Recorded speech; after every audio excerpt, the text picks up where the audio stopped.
I haven't heard whether he's maybe by the time this podcast comes out, we'll have heard that there is going to be a press Give me a sec. conference. The sport's all screwed up. But if there is, Adam Silver will be asked about this tampering investigation, and we will get an update on it. But it will be interesting to see if the Bulls have to pay anything more than they did for Lonzo. But the point is that Lonzo, right? The point is that they're already paying a lot for Lonzo.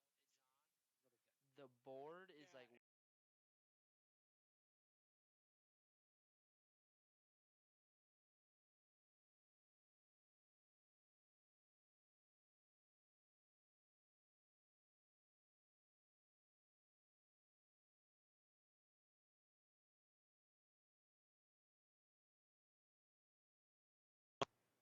This is a special presentation of Riverfront Broadcasting Sports. It's time for Pierre Governor Sports on KCCR and on YouTube at KCCR Sports. Pierre Governor Athletics are brought to you by Avera St. Mary's Hospital, Xander Auto Parts, Bank West, All Around Graphics, Weatherall Roofing, Faith Lutheran Church, and Billion Financial. Jost trying to get one forward for Davis. Davis in the shot, and that one goes through. How about that for offense? Avery Davis scores, and it's 1-0 for Pierre. And also brought to you by the Clubhouse Inn and Suites, Birding Electric, Slumberland Furniture, Kruger Contracting, B&B Equipment, Bridget M Photography, Edward Jones Financial, Dakota Sprinkler, and Sioux Nation. Empty backfield again. Keenels right up the middle on the design run. All the way through. Keenels 25, 20, 50, 10, 5. Touchdown, 50-yard run for Keenels. 2 minutes to go, and the Governor strikes first here this evening. Your Governor Athletics is also brought to you by First Dakota National Bank, Gales Gas, Service Master, Gateway Ford, Lincoln, and Toyota, Purist Foods, Kathy Sunshine Properties, All Pro Towing, and Pure Dental Clinic. Cross comes in, a shot and a goal scored right over to Ryland Derry. What a pass from Cole Peterson, and Ryland Derry is there just to get the foot on it and redirect it into the goal, and the Govs lead it. Governor's Athletics is also brought to you by Olson Plumbing, Lamb Motor, Midwest Cooperative, May Adam Law Firm, Awahi Federal Credit Union, the Association of Weed and Pest, and Fisher Round. For the Governors, for the fourth straight year, are the Class 11 AA state champions. They beat the Brookings Bobcats 38-6 here in the Dakota Dome. Here, Governor Athletics is also brought to you by Shane's Pharmacy, Todd's Electric, Wagner Auto, First United Methodist Church, East Pier Landscape and Garden Center, Country Carpet and Flooring, and Black Hills Federal Credit Union. And now, with the call of today's game, here's award-winning KCCR Sports Director, John Winkler. And a good afternoon as we welcome you here to Pierre as the Pierre Governors take on Sioux Falls Jefferson for the first time in history. John Winkler alongside Mendel Miller as the Governor girls will play first as they're looking for a win after a tie against the Yankton Gazelles and a scoreless tie. Mendel, as we get ready for this contest here this afternoon, this Sioux Falls Jefferson team won their first couple of games. Their last couple of games have been wins. However, the teams they've beaten have not won a game yet so far this year. So while they are playing better soccer, this is still a game for the Pierre Governors that they need to win this game. This is a huge game for Pierre. Absolutely huge. It got bigger after the Yankton tie, obviously, and it was big already. This is a game that for playoff seeding and just for confidence level, Pierre needs to take care of. Yeah, and for the Governors right now sitting at number 6 in the standings, 7-3-1. While they might lose some points in terms of the seed points with wins here in the next 2 games against Jefferson and Huron, obviously going to get the wins. You got to get the wins, because if you don't get those wins, then the seed points are even way worse than what you would be if you're going to win some games and lose points. You can't drop these 2 games here if you want to, especially now if you want to host a playoff game, because if you drop these 2 games, then all of a sudden you're going to need some help to host a playoff game. Yeah, if they drop 2, they're not hosting it. That's pretty simple. But like you said, games like this are trap games or whatever you want to call them. The records aren't good. You win the game and your seed points go down because of the average. Of your 42 average, and you're only going to get 41 for winning. But what you got to think about is that you're only going to get 30 if you lose. Exactly. And that really hits you and really hurts and really undoes all the good work you've done early in the season. So Yankton was a little bit like that. I think the girls understand that. Hopefully they're ready. It's a Saturday, which is, again, out of the normal routine of going to school all morning and afternoon and then coming and playing soccer and things like that. So there's an adjustment there. I think you're probably going to talk about an adjustment for Jefferson here that they have to make as well. So hopefully Pierre's on top of it. Yeah, Jefferson is traveling for the first time this season. They've played at either Jefferson or at Howard Wood. They have not left Sioux Falls until today, and they probably got in their bus pretty early this morning, about 8 o'clock this morning. So this is the first time they're traveling. And the Governors, I mean, that's pretty simple. You haven't had the opportunity to travel for Jefferson. So for Pierre, you want to take advantage of those legs that they don't know what those legs are like, having to travel somewhere. Yeah, exactly. And hopefully, for Pierre, you can take advantage of that right away and not let them get their bus legs kind of worked out and things like that. You can get on them. Jefferson's a team a lot like Yankton. They're very defensive-minded. They're limited in what they can do offensively typically. But as you said, they're probably playing a little bit better. They've got a little more confidence, scored a couple goals here lately. But they're more than happy to play that 0-0 type of game and try to get one late and pull out a win, much like Yankton was. So it's a similar challenge for Pierre, and hopefully the girls have learned from the last one and can take care of business today. Pierre Governors and Jefferson Cavaliers coming up here in just a little bit. Back in 3 minutes, you're listening to Pierre Governor Soccer here on KCCR and on YouTube at KCCR Sports. Insurance. We all need it to protect our homes, health, businesses, and belongings. But having adequate coverage is just the beginning. You also need the support of professionals who stand by your side to protect what's important to you. Fisher Rounds & Associates combines the coverage you want with the commitment you need. Fisher Rounds & Associates, at your service, at your side, with offices in Pierre, Mitchell, Watertown, Sioux Falls, and Rapid City. BankWest Insurance has the expertise and resources to deliver personalized service and customized solutions. As an independent agency, we shop dozens of companies to get you the best coverage at the best price. As your trusted choice for insurance coverage, we promise to go the extra mile so you can rest assured your loved ones and your assets are protected. Contact your local agent to put BankWest Insurance to work for you. Not a deposit, not FDIC insured, not insured by any federal agency, not guaranteed by any bank, may go down in value, equal opportunity provider. All Pro Towing and Repair offers 24/7 light, medium, and heavy towing, jump starts, lockouts, roadside assistance, and recovery. The All Pro Towing and Repair team of professionals offers prompt, courteous, and top-notch services to Central South Dakota. If you find yourself in need of a tow, jump, or lockout, contact All Pro Towing and Repair, 605-669-2075. That's 605-669-2075. Pictures are memories we want to last forever. For those special times, call Bridget M. Photography, a unique boutique photography studio offering family portraits, children, seniors, and even your pets. They're available for weddings, commercial events, and sports photography. Stop in and visit their studio in Pierre or look over their website at bridgetmphoto.com. Pictures and memories that will last forever. From Bridget M. Photography in Pierre. Building a home. It's the biggest investment most of us make in a lifetime. Not to mention, it's a decision that, well, you pretty much live with day and night. The quality of the workmanship stares back at you like a reflection. It also affects the value of your investment. Choosing the right contractor is critical. Kruger Contracting is that contractor. Call 222-2523. Quality workmanship and materials completed on time. Kruger Contracting. In a word, quality. Call 222-2523.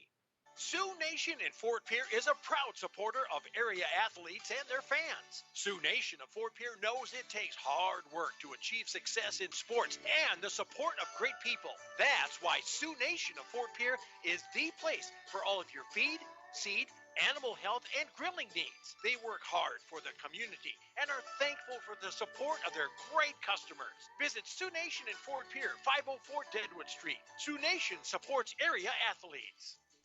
As we welcome you back here, we are getting set for kickoff between the Pierre Governors and the Sioux Falls Jefferson Cavaliers. John Winkler alongside Mendel Miller as the Governors coming in at 7-3-1, and the Jefferson Cavaliers at 2-6-1. This is again, Mendel, like you mentioned, a trap game for the Governors because the seed points won't go up, but however, they will lose a lot if they do not get a win here today. Yeah, exactly. We talked about the points and everything like that. We have 2 regular season games left. It gets critical right now. You don't want to give away points, and that's what happens if you lose games like this. So a huge game, on paper maybe it doesn't look like it is, but it is for your future and what you want to try to accomplish in the playoffs. Yeah, because the Governors right now sitting at 6th place with a couple of wins. Probably don't need any help to get themselves, keep themselves in that top 8 to be a host team for that first round. However, they would like to see some help to maybe be in one of the top 4 spots. It would take a little bit, but for the Governors right now at number 6, you control your own destiny to host a first round matchup, and that's the first goal right there, is be able to host a first round matchup. Yeah, and so many things can change. The seed points are changing all the time depending on teams that you've played in the past and whether they're winning or losing, and if they're getting above 500 or not, and things like that. There's so much goes into it that it changes every result, every game day. It changes somewhere, but lately there's been some wins that have helped Pierre and helped in their standings. Spearfish knocks off Rapid City Central after Rapid City Central knocks off Rapid City Stevens, which is undefeated. So there's been some things that's been helpful. Lincoln beat Harrisburg, so that keeps Harrisburg below Pierre. So things have gone well, but really what it comes down to is Pierre has to take care of their own business. And they'll do it without 3 regulars. Kyan Beck is out. Alexis Campion and Oksana Muchel-Canals are still out, but Beck not playing here today. So 3 your more active players out here for this game, and hopefully they're ready to go by the playoffs. But again, that's going to affect a little bit of what the Pierre Governors want to do. Yeah, I think that's the goal, is to get them healthy and ready to go for playoffs for sure. But another thing you got to add in there is that's 3 seniors. Yeah, and Pierre's super young to begin with, and you take out 3 seniors, girls that have been there, done that, played games, a lot of games and things like that at the beginning of the year you thought were going to be key components to your team, and you've missed them here, and maybe that contributed in Yankton. Maybe those senior leadership and things like that, maybe they can help the team to not fall into those traps and stuff like that. The Pierre Governors, Jefferson Cavaliers coming up here at 1 o'clock for kickoff. We're closing in on it. We will step aside for 3 minutes and come back with kickoff. You're listening to Pierre Governor Soccer here on KCCR and on YouTube at KCCR Sports. Looking for your next new or used car, truck, or SUV? Then go no further than the comfort of your own home. Shop online at lambmotor.com. On lambmotor.com, you'll find the vehicles Lambs has in stock. You can schedule a test drive or your vehicle's next tune-up, all online. New or used, shop for it all online, anywhere you are. Lamb Motor has the right vehicle for you. Lamb Motor in Oneida and online, lambmotor.com. At Black Hills Federal Credit Union, our top priority is providing value to our members. Since 1941, we have helped our neighbors buy homes and vehicles, finance their farms and ranches, insure their assets, and retire comfortably. From Custer to Sioux Falls, we live and work in our communities, and we treat our members like family. Visit bhfcu.com to learn more about how you can join. BHFCU is member-owned, not-for-profit, and federally insured by NCUA. It is time to control noxious weeds. Do you have a control plan in place? If not, contact your local weed and pest supervisor to help you set up a plan. Effort now will save you time and money in the future. This is Paul Johnson, South Dakota State University Extension Weed Science Coordinator, asking for your support to get this statewide noxious weed problem under control. As long as you have a local cooperative, you'll never farm alone. At CHS Midwest Cooperative, our team is your team, ready to help you make the decisions that are vital to your operation. From the seed, plant health, and marketing the grain, to fuel to keep you running, the feed to supplement your herds, and the financing programs to make it all possible. We're here for you. Give CHS Midwest Cooperative a call today and let us show you the value of the co-op. Local, loyal, and trusted for generations. When a disaster damages your home or business, you need immediate support from experts you can count on. ServiceMaster is there for your burst and leaking pipes, basement flooding, drying and dehumidification, roof leaks and failures, carpet and upholstery. We know your situation is unique. That's why we give every type of damage in every building the individual attention of certified experts who have the real-world experience to come up with the best solution. No type of damage is too big or too small for us to handle. We're standing by 24/7. Call ServiceMaster 844-902-2938. At Shane's Pharmacy, your healthcare is important, and Shane wants to be the pharmacist to take care of you. Shane's Pharmacy will make sure your prescriptions are filled in a timely manner, they will answer your questions, and they will even deliver to your home or office. Call 223-9200. Shane's Pharmacy, the pharmacy you know and trust. The number again is 223-9200. Shane's Pharmacy in Fort Pierre, proud to support high school athletics.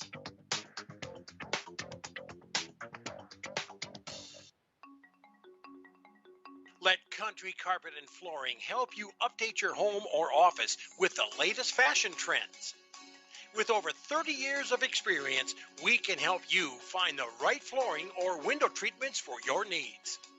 Stop down to 414 East Sioux Avenue or call for an appointment at 224-9297 for your free consultation and estimate. Go Govs!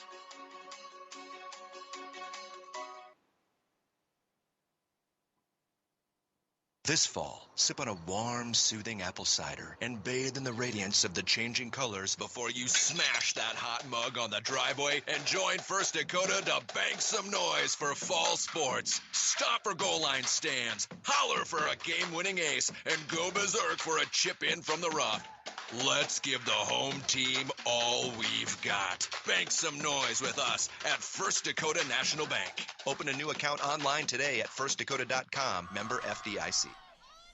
As we welcome you back, we are set for soccer here this afternoon as the Pierre Governor girls will take on Sioux Falls at Jefferson. First time these two teams will ever meet, and the Governor girls, they will go from right to left. The Jefferson Cavaliers from left to right. First time that Jefferson is traveling anywhere out of Sioux Falls. They've played either at Jefferson High School or at Howard Wood. This is the first time. Then they'll go to Harrisburg and Brandon Valley, which are really long trips for them as well. But this is really their only road game of the entire season. At 2-6-1, the Cavaliers are looking for a big upset, but at 7-3-1, the Pierre Governors are looking for another win, a win that, again, Mendel, that by standings, by paper, should get the win, but they got to make sure they earn it here today. Yeah, it's such a similar game to Yankton, defensive-minded team that wants to bunker in and keep it close. And, Pierre's got to find some offense. That's what we struggled with in Yankton, generating chances and generating quality chances. We got to find offense. We got to find it early. So the Governors will get things started as we are underway here this afternoon,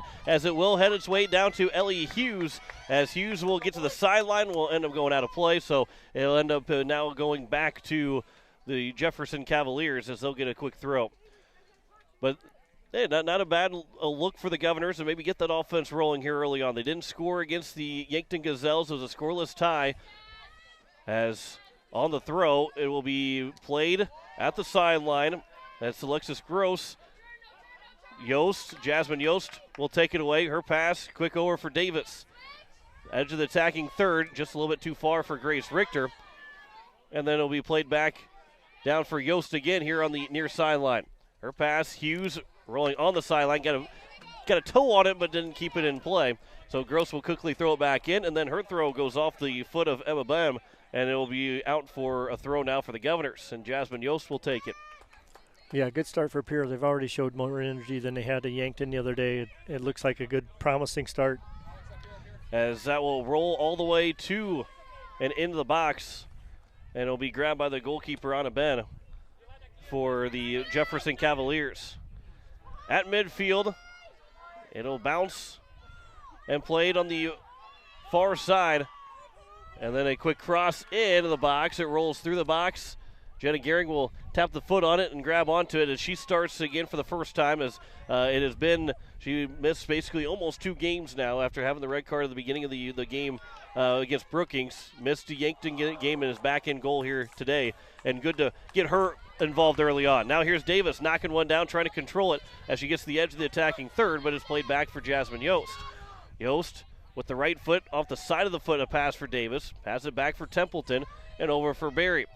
Ryan Berry a pass on the far side. As Rinksmeyer that will throw it down the on the far side on the cross coming in, and it'll be grabbed by Bem. That's a good look there for the Governors. Had 4 to 5 girls in the box right there looking to try and knock it in. Yeah, got numbers forward really well that time, and a good look. Once again, possessing the ball and connecting passes. As Maher plays it out past midfield. It's knocked back down, and now here's Jefferson, Teddy Schaefer. That pass over for Sophie Ernst. That goes out of play, but it's going to be a throw here for Jefferson. Gross will take it as it's trying to be cleared away by Graceland Taylor, but it did go off a Jefferson player, so now it'll roll all the way towards the goal box, but it goes out for a goal kick as we play here in the first half between Pierre and Jefferson. No score between these two teams. As Gehring, that went off of one of the Jefferson players, went off of Emma Bem. And Davis with the header. Now here for Hughes. Ellie Hughes on the near sideline, right in front of us. She'll carry it across midfield. That pass for Grace Richter. And Richter tried to tap it along for Berry, but it is going to be intercepted and played back out. There's an offside flag up, and we'll have our first offside call against Sioux Falls Jefferson. Yeah, one thing we didn't cover in pregame that we probably should have is having Jenna Gehring back after a couple of games. Oh, that's huge. She's played so well all year, and just from a confidence level for the whole team, that's awesome to have her back. Here's Davis. That pass off a defender, but Ellie Hughes will guard the ball and take it down the near side. Looking maybe for a cross into the box. Hughes still with it. Looking for the left foot cross. It's going to be played out, and it will be a corner for the Governors. Their first here this afternoon. As you are listening to KCCR Pierre, a Riverfront broadcasting station, also on YouTube at KCCR Sports. Our first corner upcoming, as it will be Ryan Berry to take the corner. What offense that Pierre did generate against Yankton did come off the corners. You know, there was a couple dangerous plays there. So comes in off of Davis. It'll roll back out for Berry. She'll cross it back in. It rolls underneath the goalkeeper, Bem, and she's able then to cover on top of it. It looked like it was going to squeak through and go out the side for a potential just tap in for the Governors, but Bem was able to smother it up, thankfully for Jefferson. But Pierre had a good look there.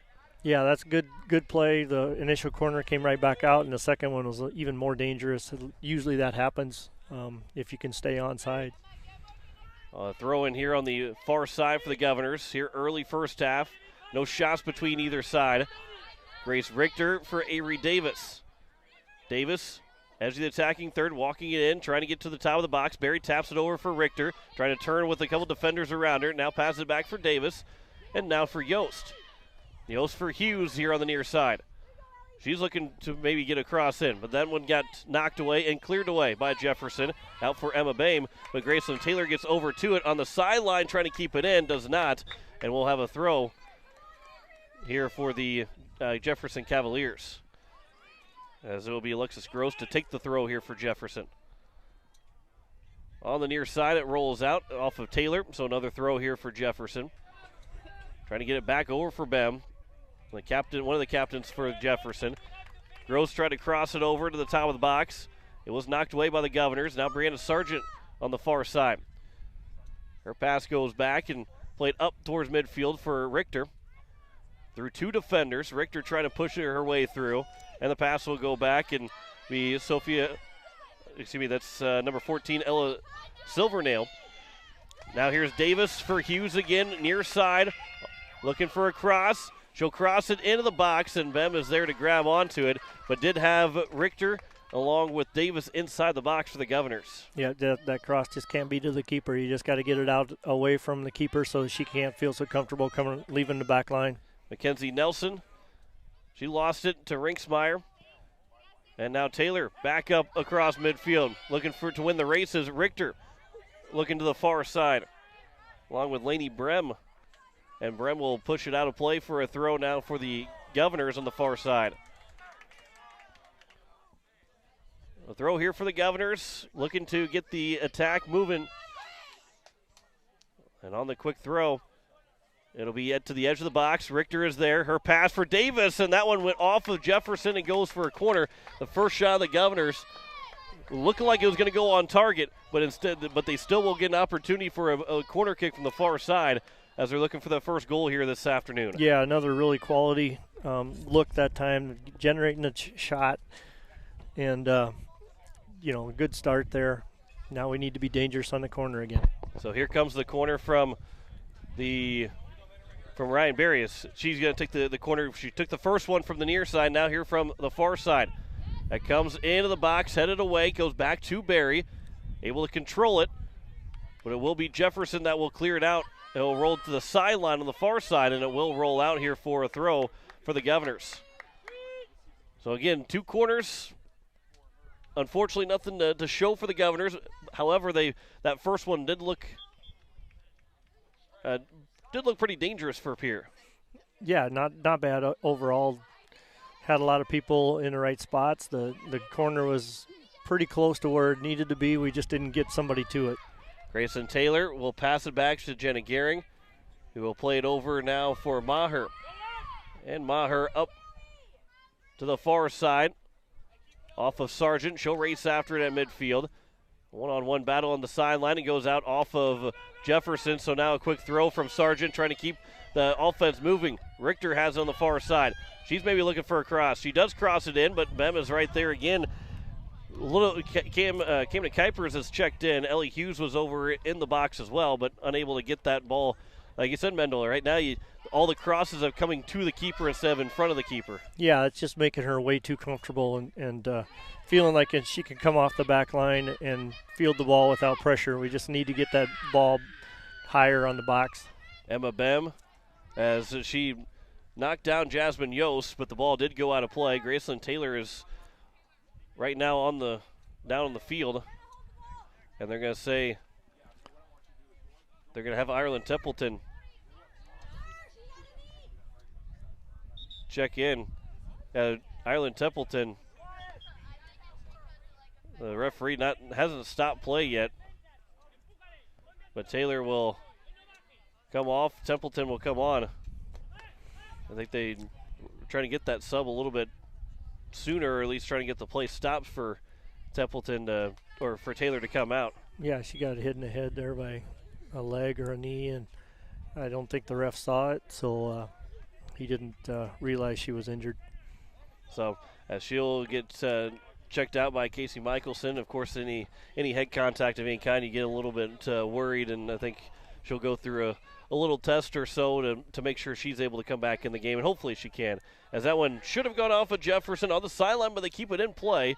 It will roll back into the box, and it will be grabbed by Jenna Gehring. So off the goal kick, Jefferson started to look to maybe get a little bit offense moving. But again, no shots, or one shot for Pierre.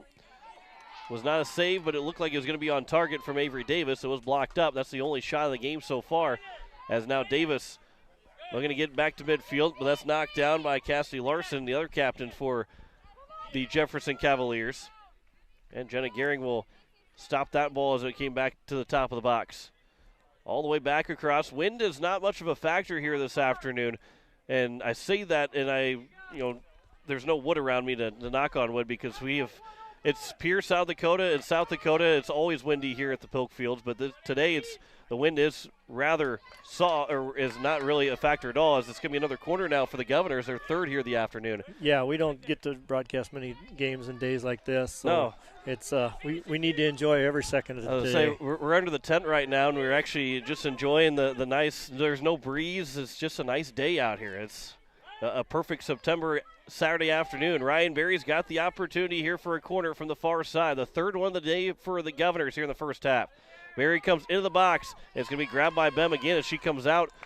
Not far out from the goal mouth, but she does come out to make the grab.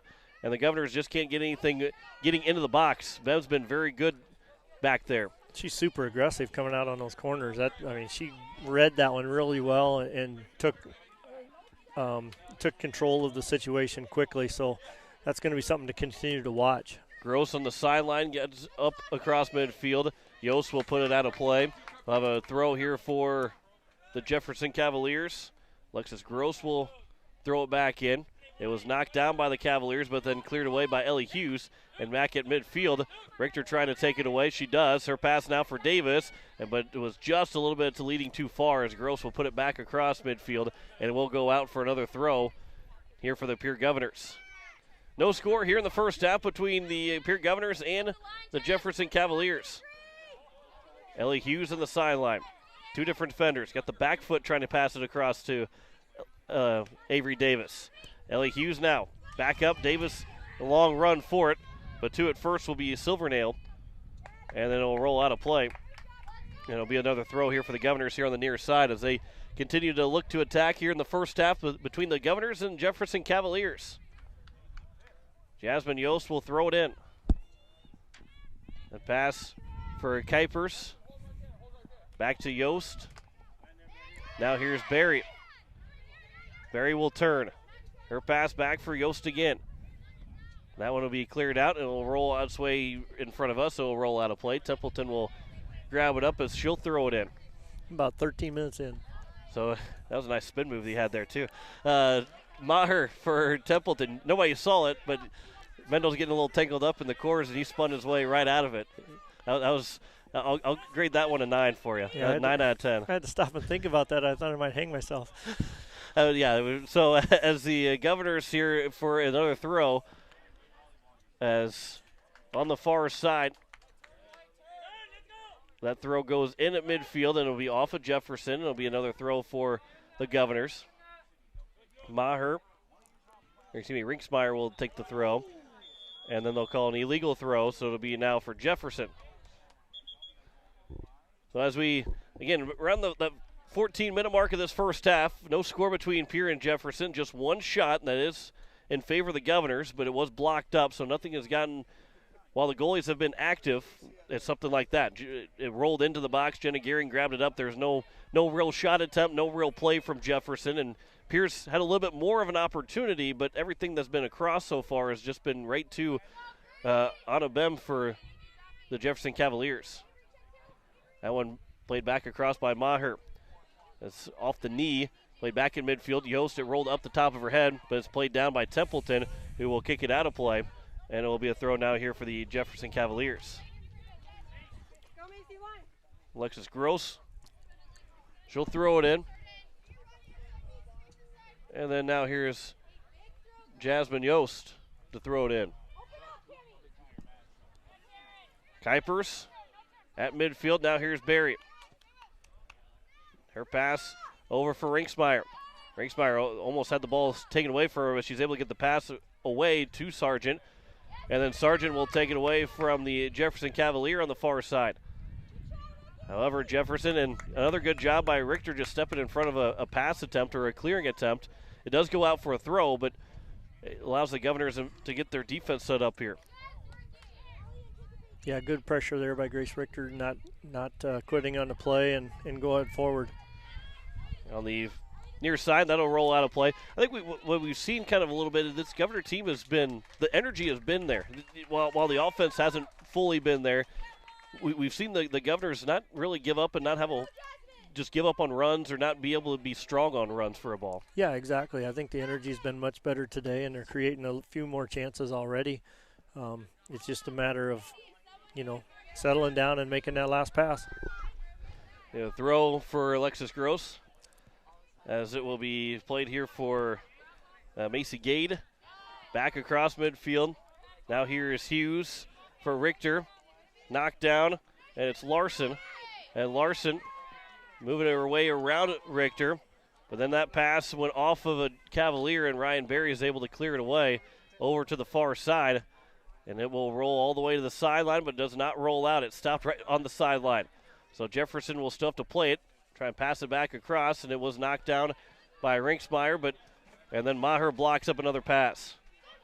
And Rinksmeyer, a couple players coming together, and Rinksmeyer get called for the foul as she ran into Sydney Fornwald. And the first foul of the game for either side goes against the Pierre Governors. Just past the midfield mark. Trying to get my midway point of the first half and midfield mark for the Jefferson Cavaliers. The long ball that will hit the top of the box and it will roll all the way out, and it will be a goal kick here for the Governors. Isabella Uzamatin will check in as Alexis Gross will take a seat. Jenna Gehring on her goal kick out to the far side for Sargent. Nice give and go with Barry to Sargent. And now long pass down for Richter. And Grace Richter will get to it first. Now she's looking for a cross. Coming out is Bem. Couldn't get to it. Davis gets a foot to it and scores. Perfect. And there again, we talked about the goalie coming out. That time the cross was high enough. It floated over her head. Davis made a great run and finished. What an open net. Yeah, fantastic pass from Richter, just right over the top of the goalkeeper. And Davis with the left foot, all she had to do was just direct that right into the goal. And the Governors score first, and they are on top here over the Jefferson Cavaliers to open up play 1-0. Yeah, and that's a big one, obviously, for a team that wants to play defense right at the 23-minute mark. A great way for Pierre to get started and get up 1-0 and make Jefferson come out of their shell. So now that with the Governors leading 1-0, that, like you said, it comes out of your shell. Everything just kind of feels to open up a little bit. Obviously, the next couple minutes here will be key. You don't want to give up that goal back and be back to being tied, but now things open up a little bit. Hopefully, it will open up a little bit more here for the Governor offense to get more and more chances. Yeah, exactly. And Jefferson's already trying to push harder, it looks like. And that's when it comes to the box. Here's a cross that's going to be blocked down by the Governors and Templeton, so it'll be the first quarter of the game for the Jefferson Cavaliers as they'll work it from the far side here. So as we are near the halfway point of this first half, the Governors strike first with Avery Davis on a fantastic cross from Grace Richter right over the top of the goalkeeper, Anna Bem, and Davis just tapped it in. And I say just tapped it in. That was a tough play to make because that ball did not hit the ground as the corner comes into the box.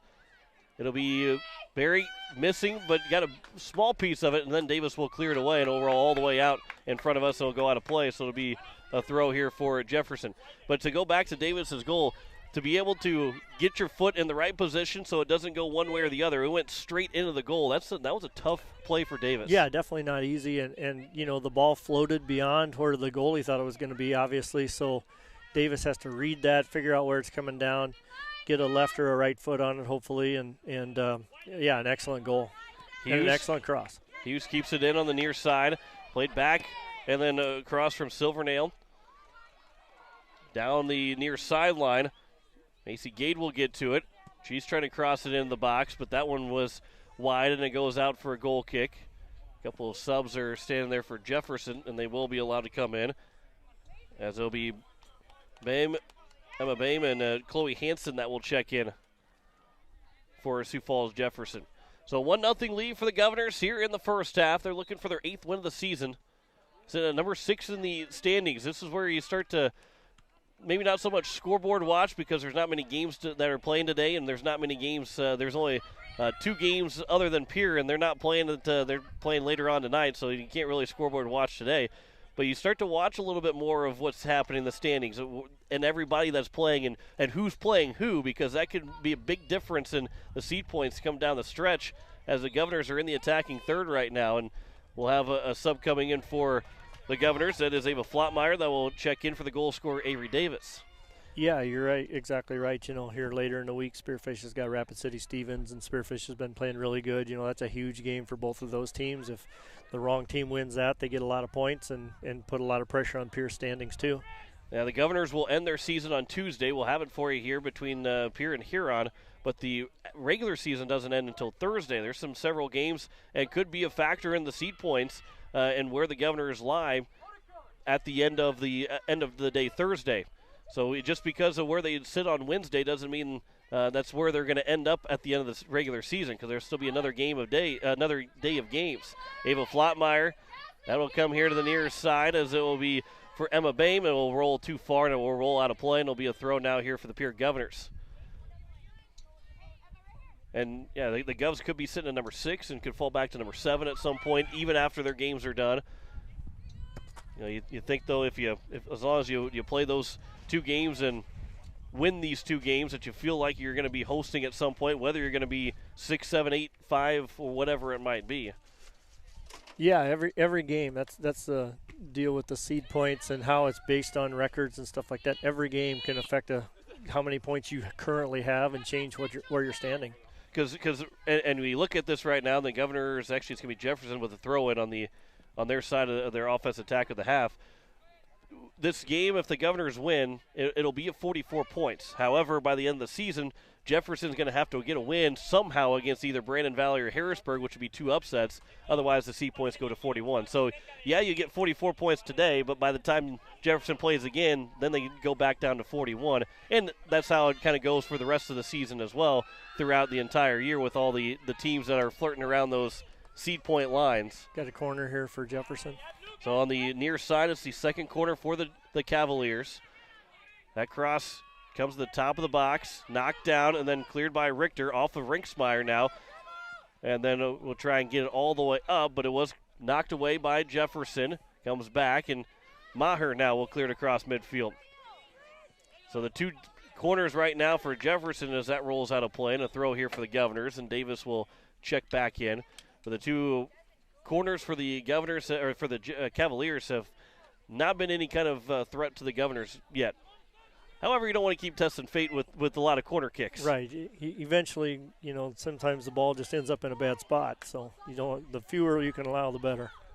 Flottmeyer, that pass over for Richter, trying to feed Sargent on the run, and she was tangled up, so it will be played back out, and it will be a throw here for the Governors. Again, they're in the edge of the attacking third, so they're in a good spot right now as they're looking to maybe make it a 2-0 game at some point here in this first half. On the throw comes into the box, knocked down by the Cavaliers. Cleared back out and out of play. So a little bit farther down. They're on the side of the box here on that far side with another throw. This is something the Govs have changed here in the last couple of days, or last couple of games, with Barry taking the throw-ins down next to the attacking third, trying to get that throw all the way into the box. Davis is in the box with a couple of different defenders around her. Cleared back out, but it's right to Barry at the corner. That shot knocked down, save made by Bem. That was a good look there from Barry. The 3rd shot of the game, first save for Bem in net for the Cavaliers. It's a good look from the corner of the box there from Barry. Yeah, it was at her, but it challenged her, and she didn't field it cleanly. That's something to remember. You want to keep challenging her. Schaefer will play it into the box, rolled on the side and grabbed by Gehring. And again, Jefferson still without a shot so far in this first half. Pierre with now 3, but lead at 1-0 on the goal from Avery Davis at the 23-minute mark of the first half. Barry, instead, it will be taken by the Cavaliers down the far sideline. It'll be Nelson. Mackenzie Nelson with a cross. That one will go off the side of the net, and it'll be out of play. And that cross, no threat to the Governors again. Yeah, good play by Jenna Gehring there, realizing that the ball was going to be wide to the goal and letting it go into the side of the net so she can play it out. So it'll be Ernstner the check-in. And now Jenna Gehring will get it ready for the goal kick. To the far side, knocked down and played Barry with the left foot across midfield. Takes a high hop with a header from Jefferson. Now it's Richter. And now Grace Richter will lead one for Sargent down the far side. And she just won't get there in time. It will go out of play, and it'll be a throw here for Jefferson. But you can see how Pierre's getting numbers forward today, and way different than against Yankton. We're getting people involved, and the more numbers and players you can get into that attacking third, the better your chances. Another throw here for Jefferson. Good crowd here for the only Saturday home game of the season, but the second to last game of the regular season for the Governors. As that's played by Barry over for Davis. Actually had a tailgate going on this morning. That might be a new tradition for Pierre. Yeah, Jasmine Yost I was over on, we're obviously away from where the fans are. I was about ready to walk over there and enjoy the tailgate. Look like they're playing some bags and a little cornhole, whichever you prefer to call it. As Templeton, good defensive play from Ireland Templeton, takes it right away from the Cavaliers, and now at midfield with a run, a long pass up for Hughes, but it will be knocked down and taken here by the Cavaliers. Townsend, her pass over for Schaefer, and Schaefer will throw it all the way across, and a long run now here for the Cavaliers. An opportunity moving in is Nelson, looking for a shot, but Rinksmeyer defensively, and there's a shot that's knocked down by Jenna Gehring, still loose. Templeton in the box, and it will be cleared away, but it was still knocked down. Davis, Barry will finally clear it and get away from danger. He'll roll the sideline, and it will roll all the way out for a throw.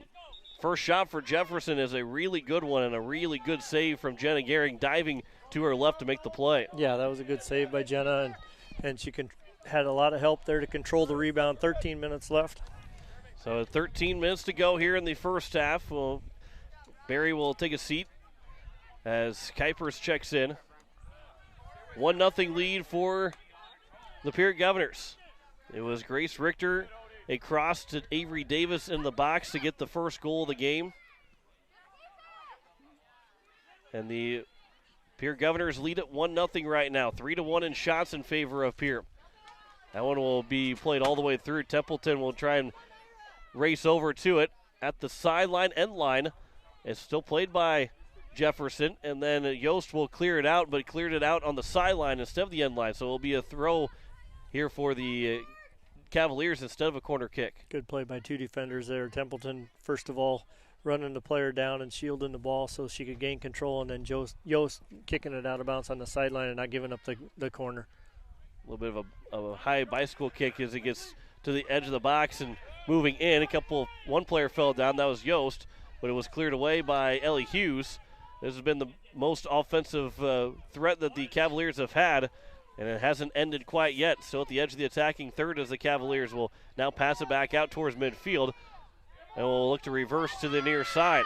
It's Gross at midfield. That pass knocked down. Yost trying to step in front, and the pass goes too far. It will go out for a throw for Pierre. And while Yost didn't actually get a piece of the ball, didn't foul, but forced that bad pass by forcing the pressure. Yeah, good play there by several Pierre girls, pressuring the ball. Richter on top, and then Ellie Hughes stepping up, and then Yost all the way around. So as the ball's being moved by Jefferson, the Governors are putting pressure on. The sub, and Templeton is going to come out as Barry will check in. Templeton a little slow walking back to the bench as Yost will check in, will throw it in. And we'll throw it into the girl that just checked in, Barry. Now went right back to Yost, plays it across midfield, takes a high bounce, knocked down, but Richter will block a pass. Now Richter looking to get it over for Hutchinson. Hutchinson in for the first time here. She's got the ball. Her pass back to Barry. And Barry from outside the box looking for a shot, fakes the shot. And now a pass over for Rinksmeyer. Long shot, and it goes just over the crossbar and just misses. Rinksmeyer trying to float that one in and nearly made it 2-0 for the Governors. Yeah, great shot there by Rinksmeyer. An excellent decision. All the way, Katie, starting with Grace Richter, winning the ball up front, getting it to the corner, Allie Hutchison. Hutchison didn't have anything, brings it back, sets the offense. The players get forward and create a quality chance. That would be out of play off of Pierre, past midfield. So the Cavaliers with the sub coming in. Larson, 10 minutes to play here in the first half. Larson will check in as it will be Townsend that will take a seat. Hughes will have to wait momentarily till the next time to come in to sub. That will go out of play, and it'll be a throw here for the Governors. So now Hughes will get to check in just as quickly as that went. And it will be now Sargent that will come out and take a breather here. Final 10 minutes of the first half, 1-0 lead here for the Pierre Governors. A goal from Avery Davis with a good cross from Grace Richter. That's her only tally so far here this afternoon. We'll have the boys' game after this one concludes. That one will be played out off of Jefferson, so another throw here for Pierre. I saw Graceland Taylor going to the trainer again to get checked out. I think they're checking her for that head injury. But with Ireland Templeton being forced to come out, that leaves 2 center backs that are already out of the game right now. So Cammie Kuiper's forced to shift from midfield back there, a different look on the defense. So Pierre, something to watch, I guess, as Pierre continues to shuffle bodies around. And they have a lot of girls that can play different positions, and that's going to be tested. That was missed, and it goes out of play here for the Governors to get a throw in. And that's, you never want injuries at any point in the season, the beginning, late, midpoint of the season. But as we get to the end of the season here, you want to try and get everybody healthy. You want everybody to get back and ready to play.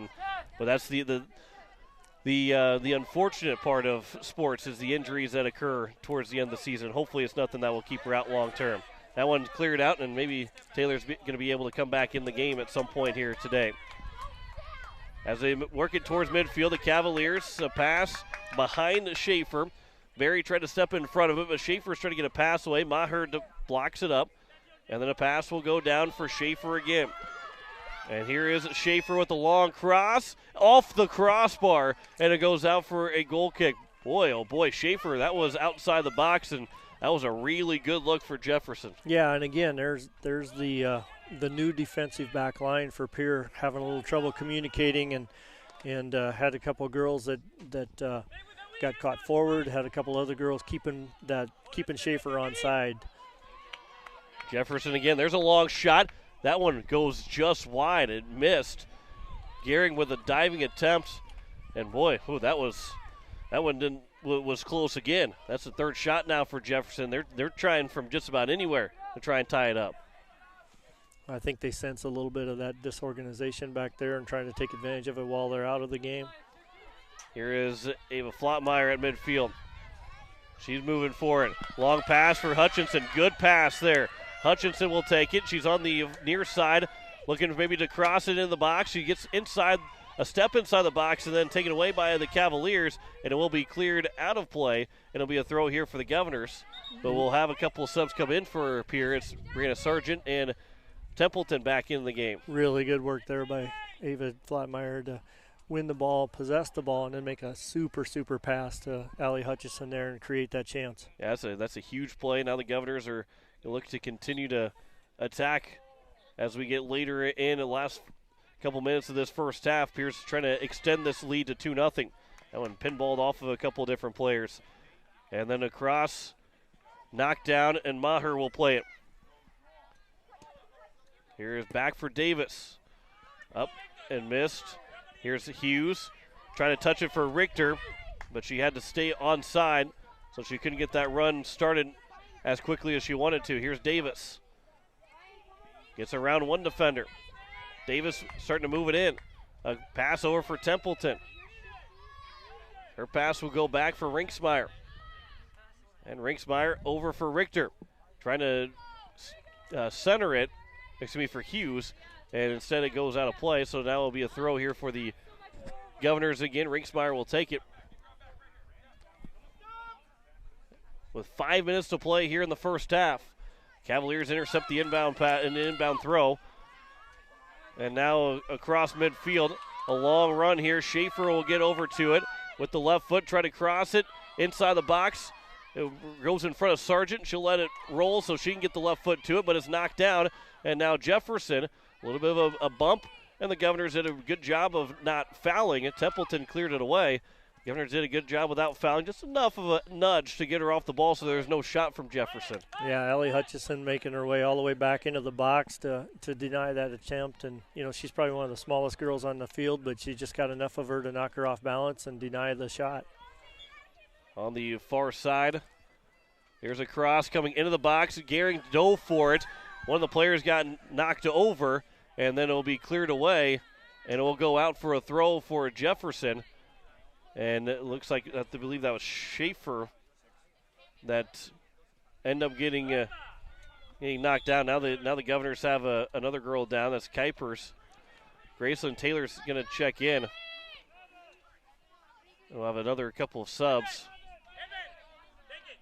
So Kuipers will come out. Graceland Taylor, good to see her back in, but now we've got the cost of Kuipers slow coming off the field. Yeah, we'll watch Graceland closely and see if she's hindered at all, but she's such a big piece of the defense that it's good to have her back. Is Emma Boehm now for Schaefer. It played out. Barry got the foot to it, directed it out towards midfield. Richter tried to step in front of the pass, but it's played here for the Cavaliers again. Pass over for Bem, and Bem will look to cross. That one's blocked down and it'll roll out off of Sargent for another corner. The third corner upcoming here for Jefferson. We'll have subs coming in. Macy Gade and Jasmine Yost for Pierre will check in. Jefferson will also, outside of Gade, will send in Schaefer back in. 4 minutes to play here in the first half. Pierre leading 1-0. In a corner that will be tapped across, and now they'll look to maybe get a pass away. And the referee will say play on. Yost tripped up the girl, and Jasmine Yost, the Jefferson Cavalier bench, didn't think that was going to be the case. That one went off of, and will be Pierre that will get the throw in. It was played by Gross that ended up going, that tapped it out of play instead of letting it go out of play. Yeah, that was not a good decision there by her. I think everybody on the field thought there was going to be a foul called on Yost's tackle back there, and the play on affected both sides. Yeah, because Yost kind of gave up a little bit on the plays, as did the rest of the Cavaliers, thinking it was going to be a foul. And I also was looking at the referee thinking there was going to be a foul, but the Governors got away with it, got a chance to get the attack moving, but it goes off of Grace Richter, so now it'll be a throw here for the Cavaliers, and it's quickly knocked right back out. Under 3 to play here in the first half. Brianna Sargent again will throw it in. Templeton, that's knocked down. Templeton again. Her pass knocked down by Maher, over for Sargent. Up for Richter. Now here's Davis. Davis around the defender. Davis trying to go around another defender. A pass for Berry, but a little bit too far to try and reach Ryan Berry. And back on the far side, the Cavaliers at midfield as it will go out of play. Another throw here for the Cavaliers. 2:10 and counting to go here in the first half. Pierre leading 1-0. That pass high up in the air at midfield. Knocked down by the Cavaliers. So Taylor a pass for Davis. She'll push that one all the way down the field, and it'll roll into the box and be grabbed by Bem. As foul called, I guess. Okay, a foul was called on the Cavaliers, so it'll be a free kick. The first foul against Jefferson. And Grayson Taylor tried to quickly move the ball forward. Now on a quick restart from Taylor. Now here's Davis after the pass from Barry. Touches it along for Sargent. Feeds it along on the near side for Hutchinson. Back to Sargent. And then goes between Templeton and Hutchinson. Richter tried to get a hard pass. That one was defended, knocked down. 1:10 left to go here in the first half. At midfield, Davis, a pass over for Yost. Yost will walk it down the far side. Her long lead pass. That goes off of Hughes. It'll roll into the corner, and it'll roll out for a throw with 50 seconds left to go here in the first half. As the Cavaliers, that pass, they're looking to get out of their defensive third, and it'll roll out. Another throw, 40 seconds left to go. That pass off the throw-in goes right back to Yost. That's popped up high in the top of the box, headed down by Hughes to the corner, and it will roll its way to the sideline, end line, and it rolls out for a goal kick with only 23 seconds left to go. And if you're Jefferson at this point, you're probably maybe wanting to just take your time to finish out this first half, as Anna Bem will have the goal kick with the left foot. Played it out. Yost got in front of it, knocked it down with 5 seconds to go, and that's going to be how the first half is going to end. Jefferson will knock it across midfield, and the time will run out.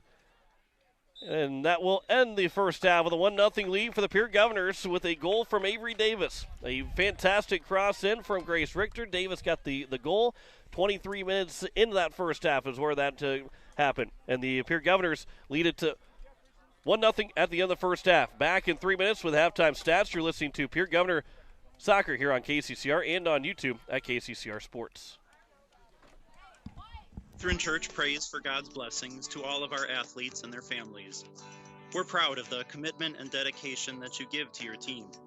We would love for you to join us and celebrate the successes that God gives to us on the field, in the classroom, and throughout our lives.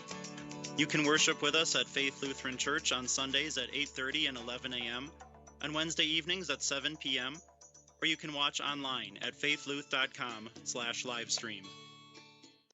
The lawyers at the May Adam Law Firm in Pierre know how important your families are to you. If you've been putting off getting your affairs in order, know that the May Adam Law Firm is available to counsel you through your questions and help you get the documents in place so that you've made your loved ones secure. Call them at 224-8803 and they can chat with you about how to document your concerns and care for your family. We're all in this together, and the May Adam Law Firm is ready and able to help. The frigid air of winter and the blistering heat of summer can really put a dent into your pocketbook. The gang at Weatherall Roofing and Insulation in Pierre say, just foam it. Saving money on your energy bills is what it's all about with Weatherall Roofing and Insulation. Let Weatherall Roofing and Insulation help you save money with their custom spray foam or blow-in fiberglass insulation. Call 224-7982 for a free estimate. And remember, just foam it. Confidence, professional care, experience, and diverse care for all ages are what you should be looking for in dental care. And that's exactly what you'll receive from Dr. Monty Bechtold and Dr. Murray Thompson at Pierre Dental Clinic. You can expect friendly, caring staff who are concerned about your dental health and offer you complete confidence with routine checkups, early morning appointments, emergency treatment, and the latest in dental technology. Local dental treatment, all at Pierre Dental Clinic. Call 224-5355 or stop by their office at 640 East Sioux Avenue in Pierre. Gateway Ford Lincoln Toyota in Pierre still wants your trade or your spare vehicle, and we're willing to give you top dollar. And we'll throw in an additional $250 Pierre Pride dollars. Sell us your car, and Gateway Ford Lincoln Toyota will give you an additional $250 Pierre Pride dollars. Trade in your vehicle for a new or different one, and Gateway Ford Lincoln Toyota will give you $250 Pierre Pride dollars. Gateway Ford Lincoln Toyota at 518 East Sioux Avenue in Pierre. Call 605-224-7378 and visit GatewayFordToyota.com. At Purist, we play to win, which led to being named the most innovative food company of 2021. For over 30 years, we have worked to develop the highest quality peas for plant-based protein on the market, which is sourced from several South Dakota farmers. Our alliance with farmers allows us to build a safe and secure food supply in the United States. Join our Herald production team and make moves, because at Purist, it's not just a job, it's a career. Apply online, PURIS.com. Purist. Born and bred in the USA.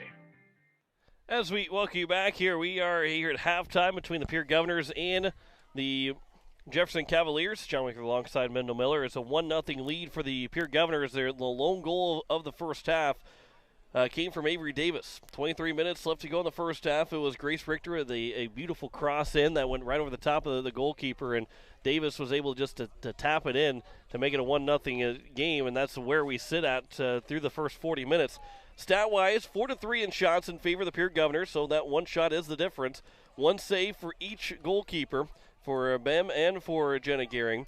One foul apiece, one offside call for against the Jefferson Cavaliers, and 3 corner kicks for both the Governors and the Cavaliers. So, Mendel, as you look at this, it's a pretty even game. One shot is the difference right now. Outside of an offside call against Jefferson, you look at the stats, and the only thing that is different is one shot, and that's the reason why the Governors have 1-0 lead. Right, yeah, exactly. And, I think that it's been an even game for the most part. I do think the Pierce had the more dangerous chances.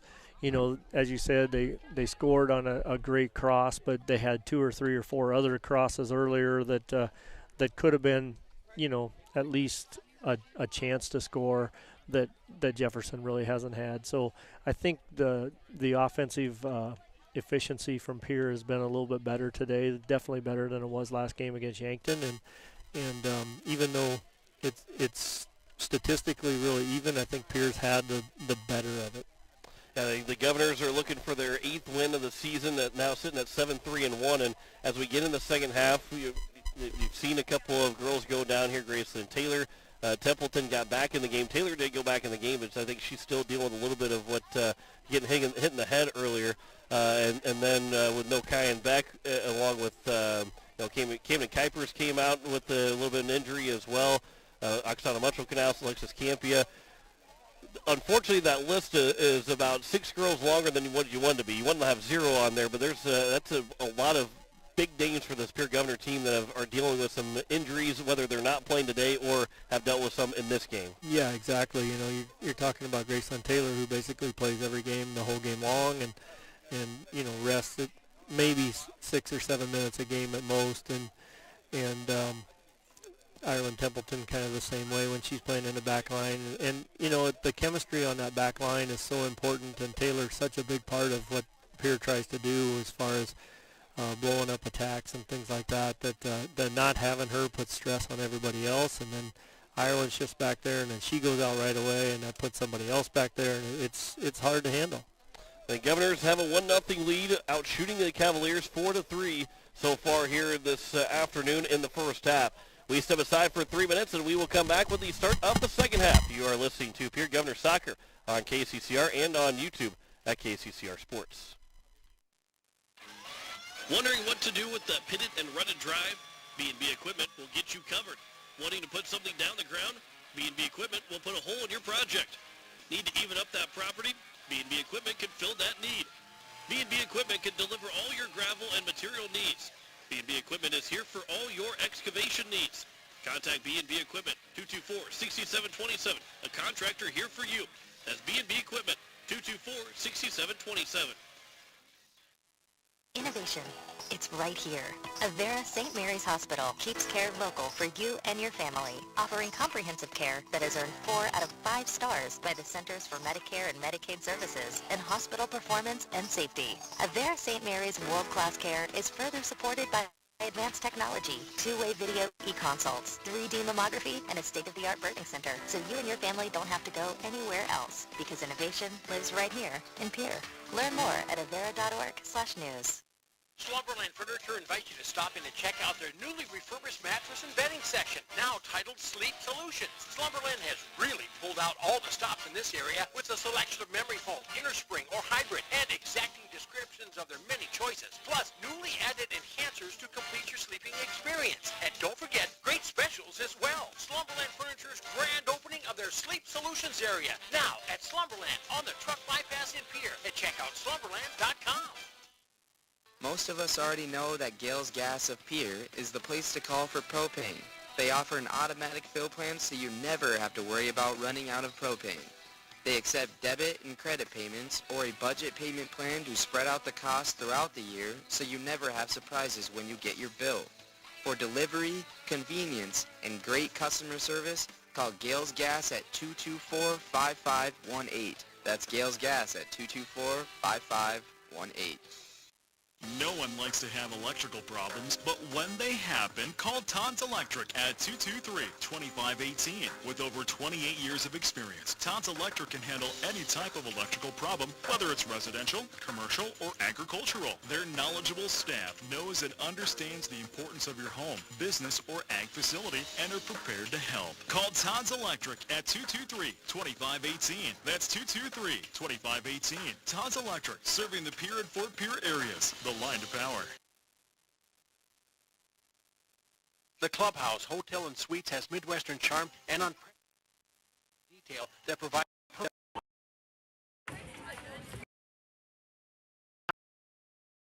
waffles, biscuits, and gravy. They also have an indoor children's water playland, whirlpool and fitness center, and a beautiful backyard patio with seasonal fire pits. Everyone deserves a night away. Call 605-494-2582 to make your reservation today. The Clubhouse Hotel and Suites. Experience luxury in the heart of South Dakota. As we welcome you back here, we are getting set for the second half between the Pierre Governors and the Jefferson Cavaliers. John Wickler alongside Mendel Miller as the Governors have that 1-0 lead after the first half with a goal scored by Graceland Taylor. excuse me, Grayson Taylor. She's not playing probably not going to play here in the second half. Avery Davis get the goal scored for the Pierre Governors, as we will see how things will look in the second half for the Pierre Governors, as they will go from now left to right on your radio dial. The Cavaliers from right to left. And as we get set for the second half between Pierre and Jefferson, we'll have the boys game coming up after we're done here with this one. 3 o'clock is scheduled start time of the Pierre boys against Jefferson. That's going to be a big matchup. The Jefferson Cavaliers at 8-1. They lost their first game their last time out, but the Governors are looking, if they can get a win, that'd be a huge, huge win, and probably one that will set them up to potentially should host then if they can get a win after they have to take care of business against Huron. But if they get a win, that could get them set up to host that first round playoff game. So here are the Governors with the ball. Maher to start the second half, as Yost on the far side. As she'll take it across midfield. Yost still with it. Jefferson not stepping up to try and take it away. And now when they finally do, her pass back for Barry, just a little bit too far for Barry. And it will be now here for the Jefferson Cavaliers. And across, Hanson. That cross in the box. And it will be out, and it will be now played here for Jenna Gehring. So we got Ellie Hutchison starting in Taylor's place. Ireland Templeton moved back into Graceland's center back position, and Hutchison on the outside. So new defensive line, and timing and communication is going to be huge. That'll be on the far side. It'll roll out, and Ellie Hughes let that one go out so the Governors can have a throw.